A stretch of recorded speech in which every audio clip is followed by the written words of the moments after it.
وهاك دولة الصومالية يا مانتا حبسك أو تحاضي إلا شن ورية أو كهول جلية وربعين تمحلقة كتها لمقالة مقدشو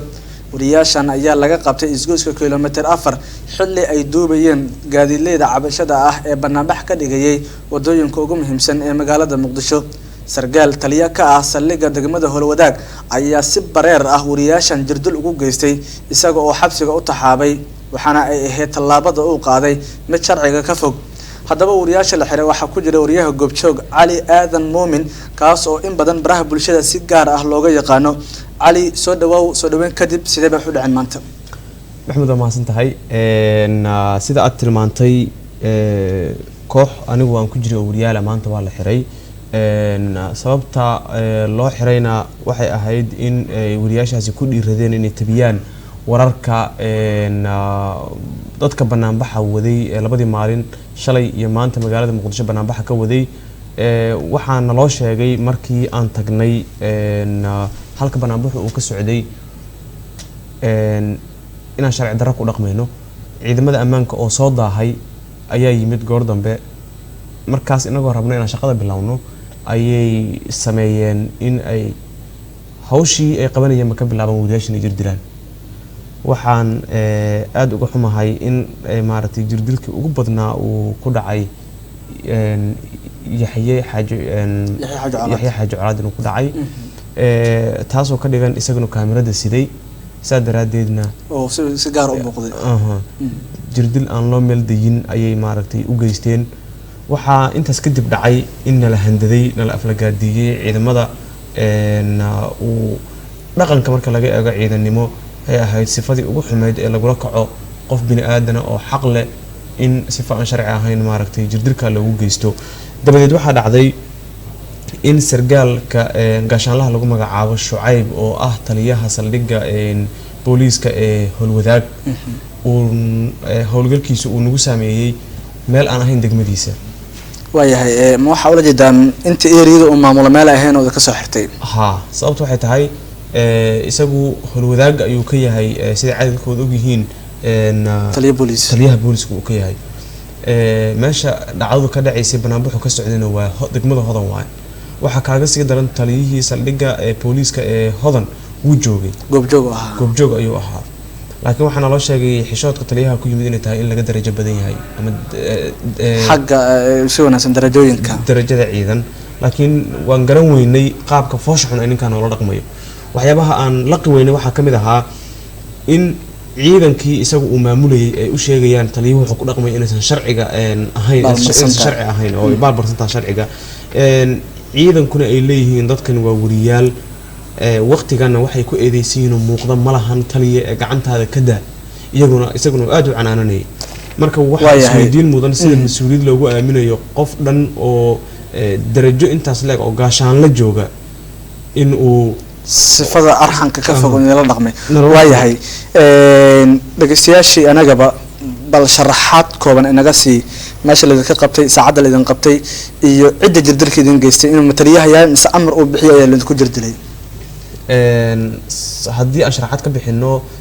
dadku way wada garanayaan badankood na daawanaya isgoyska kilometer 4 taalada Axmed Guri halkii la saaray ama argada number 4 qobo sida uu yaqaano qaybta kale waa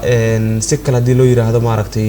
raanboodka wareegsan si wanaagsan sida daraadeed waxay ahayd xilli subax ah oo maaragtay wariyaasha ay shaqadooda tooska soo aadeen barnaamijyaashana waxaan ku soo toosnay iyaga oo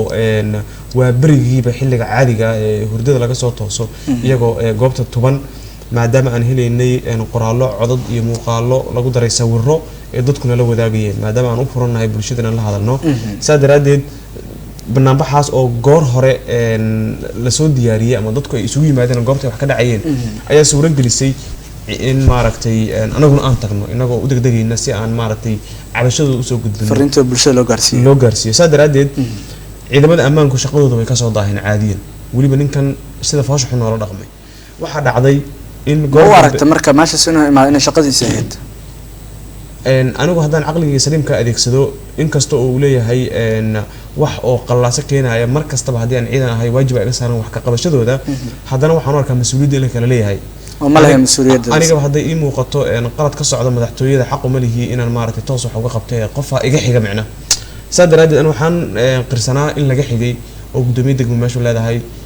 taliye police leedahay oo degmada sharci maamul kala dambeyn leedahay kala dambeeyni kama muuqan qofka saadaraadid ninkaas gaashaanlaha ah jirdilkaas markuu uu si qaawan u geystay oo maaragtay dhinac nagala maray aniga waxaan ku xasuustaa gacantaydan ayuu isugu geeyay labadiisa gacmood isugu geeyay in maya wuxuu damcay inuu telefoonada iga qaado waxaan ku iri halkan oobi laguma qaado waxaan xaq u leeyahay wixii inaan haysto sababtoo ah bastooladaada kuguma haysto taleefankayga laguma qabsan kartid taleefanku waa hubkayga adiguna waa kaaga kuguma haysto saa daraadeed waxaa dhacday in eedda ugu badan aan aaminsanahay iyo qaladka ugu badan ee wariyaasheenii maanta la xiray uu naga galay ninkaas gaashaanlaha darajada la eg wata ee aan sharciga ixtiraamin ee aan bini'aadanimada iyo kala dambeynta ku dhaqmin waxaan soo jeedinayaa in dadka saraakiisha ama heerka isla la gaarsiinayo waxaan qabaa in laga fikiro akhlaaqdooda dad la dhaqankooda qaybo badan in laga fiiriyo sababta oo ah waxaan ogahay ninkaasi maanta hab dhaqanka uu waday haddii ay ahaan lahayd wariyaasha meesha uu kula kulmay goob cidla ah waxa uu sameyn karay waxna iska badan noqon lahayd tusaale waxaan ka wadaa nin gacantiidaas intuu qabtay siduu rabo u maroojiyay isagoo ii sheegaya inuu sharci ku socdo meeshan uu nidaam u joogo haddana jirdil aan loo meel dayin ciidankii adeegsanaya anigu ma arkin ciidamada inay qaldan yihiin halka sababan ku leen waxa waaye dowladda soo aamintay ninka maaragtay muuqaalkaad aragtale tiri adaan maaragtay garaada ku siinay wax maamul qofka sidaas loo yiri oo leeyahay degmo dhan ammaankeedu mas'uul ka yahay akhlaaq darrada uu ku dhaqmayo aan ka wado sida uu foosha xun dadku la dhaqmayo handadaada caayda iyo wax ka sii daran waa la joogay tirarka 3 jeer ayaa la saaray wariyaasha gaariga cabdibilaha ee maaragtay saldhiga ayagu ay wateen waxa naloo adeegsaday ciidamada caadiga ahaa la isku dayay in maaragtay nala handado oo aan u sheegnay inaysan xaq u lahayn wax nagu dhaqmayaan waa la joogay tirarka 3 jeer markii nala saaray gaariga cabdibilaha ahaa waa isku khilaafeen soo dejiya fasaxa halookaadii iyo wixii lamida ugu dambeyn waxa dhacday in ninka sargaalka uu amro in la wado waxaan dhamaanteen filanaynay in saldhiga hodana la geyn doono maadaama maasha ka socdeen ku qabtay dhacdo meesha ka dhacaysay ee isla hodan tahay saadaraadid ma aysan dhicin sida naloo sii waday waxaana la ku aruuriyay goobtii aan ku sheegay ee halwadaag markii halwadaagna la ku aruuriyay dabadeed waxa dhacday ciidamadii iyaguna aan maaragtay dad shibila in ahaayeen in kala garan mayno sababta oo ah maysan labisnayn dariiska ciidanka oo waxaan ka wadaa oobiga dadka naga qorayay dad dariis dawladeed wata maysan ahayn dad iska jijiifo qaab maaragtay wanaagsan u joogay meel shaqo ka socdo ma keen uma ekeen saadaraadid markaan u galnay hadallo saliima kalama kulmin waa la joogay telefoonadana la ka aruuriyay qofkii xabsiga furahiyihiisa ahaa oo aan u maleynay inuu is yaqaano ninka shaqada ku jiray magaciisa garan maaye qaab akhlaaqda ka fog noola hadla asaguna waa la joogay waxaan codsanay in telefoonadana nala siiyo sababta oo ah reeraan ka soo tagnay inaan ogeysiino inaan hawada ka maqan qareenadii wax loo waco hagaag intaas markay dhacday fursadna lama siinin haba yaraatee waana la xareeyay waxaana lagu xareeyay meel aan noo qalmin kama wada wariyuhu dadka ka weyn yahay waxaan kala jeedaa meel aan noo qalmin waxaan kala jeedaa qof dambi galay sababtoo anagu ma eedeysnayn waxaan ku eedeysnayn ma naqaano qof dambi galay meel loogu talagalay in lagu xirana lagu soo xiray waa la joogay intaas marka ay dhacday taliyihii isagoo iska soo maaragtay dhamaystay howlihiisii ayuu noo yimid markuu noo yimid wuxuu yidhi hal iisoo waa imisa sac marka waa adigu xilligiina la keenay 4 daqiiqo kadib saan ku qiyaasayo si wanaagsan dabadeed waxaa dhacday in taliyihii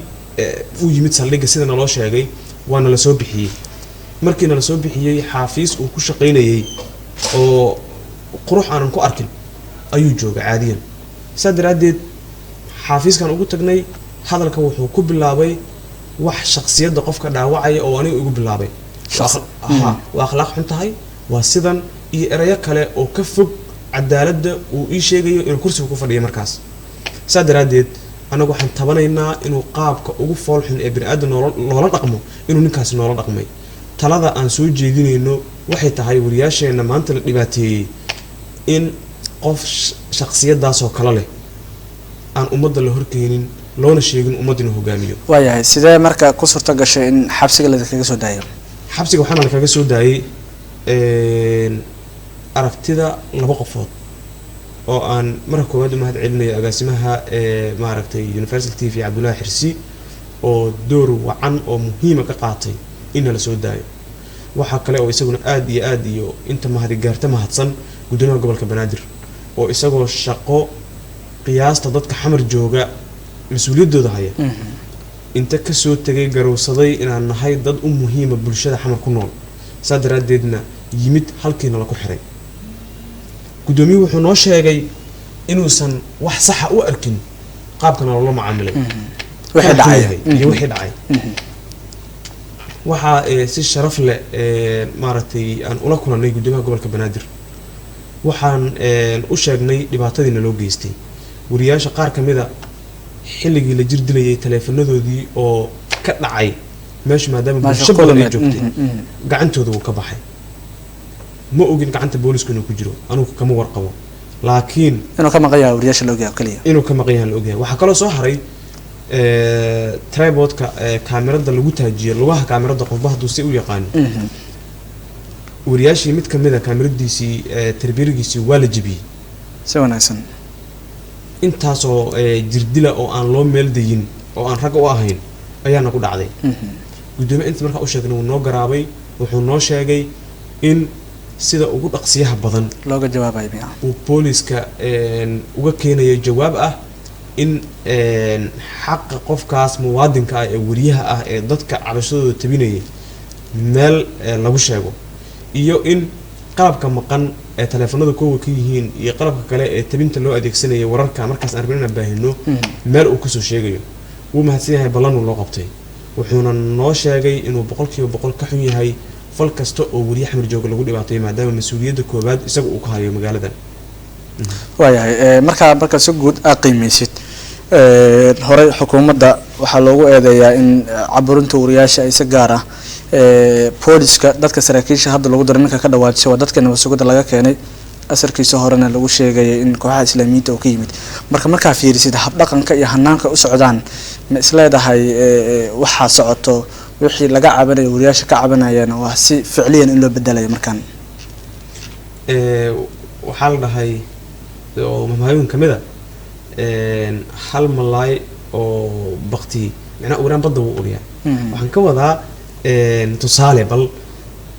askartu ma wada xumo caadiyan sida caadiga sababta oo ah cabashadana maalin kasta ma wada taagno oo maanta waxa keenay inaan cabano waxay tahay hal qof waxaan ku soo aaday waxaan aaminsanahay qofkaasi ma wanaagsanin waxaana haddii dawladda jirto oo cadaalad jirto aan leenahay sargaalkaasna dhibaateeyay cadaaladda hana lagu keeno. labo kooxdeeni wariyaasha ahaa ee la dhibaateeyay is-afgaradkeeni koobaad wuxuu ahaa in aan looga harin in uu jirdil inta noo geysto oo iska tago. qorshaheena kale waxaa ku jirta inaan sameeyno dacwad inaan ka gudbino dalku sharci uu leeyahay maxkamadu leeyahay haddii la yiraahdo qof xil haya lama dacweyn karo iska tagana waa sidii hore u dhacday oo sababta oo ah December 22keedii 2018 sidaas oo kale qaraxii ka dhici jiray meel ku dhow tiyaatarka mas'uul dawladda ahaa maaragtay dhibaato aniga shakhsiyan ii geystay waan dacweeyay waxa la igu yiri dacwad lagama qabanayo anigoo ah muwaadin waxa ii xigtay aniga maxkamadda la soo taagay waxaan kala saari la ahay sharciga marna aniga qabanaya qofan ka dacwoodana qabanaynin sadaradeed way labayn doontaa hadduusan sharcigu qaban qofkii labaad ka dacwoono xil haya haddii ay cadaalad si saliim u shaqeysa jirtana laba qofood muwaadin ah nahay waana loo sheegi doonaa xaqa aan leenahay iyo xaqa isagu uu leeyahay waa ma santaa alaadan aad waa ma santahay